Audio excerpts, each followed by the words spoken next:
Welcome to the Halo Complete Story. We're here to help you understand the lore and concepts behind the Halo franchise, and hopefully give you a better understanding of it before you jump into Halo 5.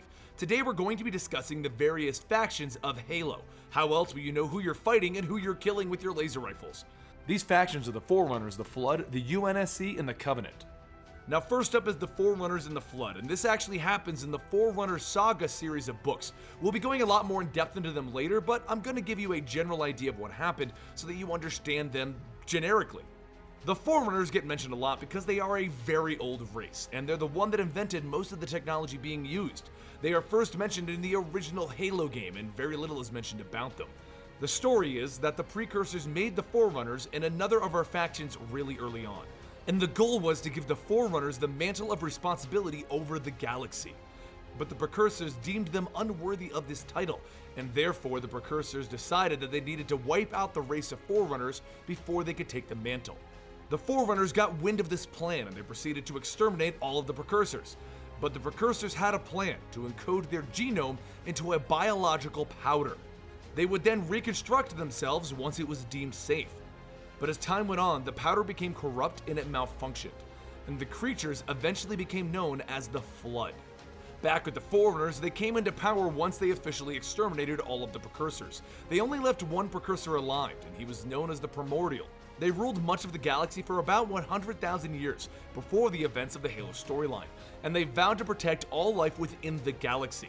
But eventually, the Flood returned, and it began killing all life in the galaxy. So to protect all life, the Forerunners built 7 megastructures known as Halos, or Halo Arrays, and they allowed these Halo Arrays to destroy all life in the entire galaxy. This effectively killed all possible food sources for the Flood, and it ended their reign of terror.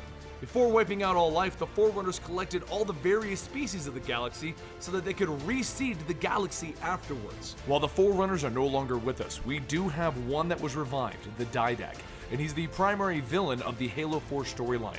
He's trying to bring back the original Forerunners' plan and philosophies. Next up is the Covenant, which is a collection of theocratic alien races. They are typically the enemies of the Halo series, and the Alliance worships the Forerunners, and they're constantly searching for relics of their gods. This is what led them to the original Halo. But they do have their own factions inside of their society, and some of them want to follow their old ways and do as their gods decree, while some of them want to break out of this and they don't believe in it any longer.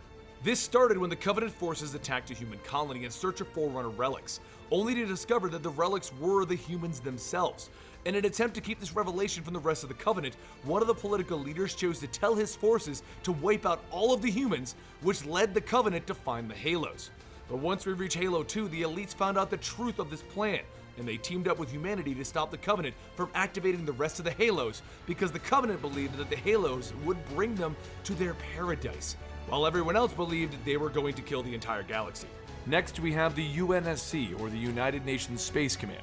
This is what remains of humanity in the future, and we are in constant battles amongst ourselves, with various colonies battling against the unified Earth government early on because they wanted independence. But it was our war with the Covenant that brought many of these factions together, and the ones that still fought against us found themselves cut off from the rest of the world due to the war. In efforts to combat the aliens known as the Covenant, the USNC has created the Spartan program, which has brought us 4 different tiers of super soldiers which are featured in most of the Halo games, the Orbital Drop Shock Troops program, which is featured in the ODST game, and various well-known vehicles such as the Warthog. We fully intend to bring you a more in-depth history for each of these factions, but we wanted to start this series early by explaining who each one of them are. That way you would have a better understanding as we move forward explaining how they all fight against each other. I'm Benny for Eligible Monster, and if you enjoy our coverage of the Halo games, make sure you subscribe and give this video a like. We really do enjoy it. Thank you so much, and I'll see you next time.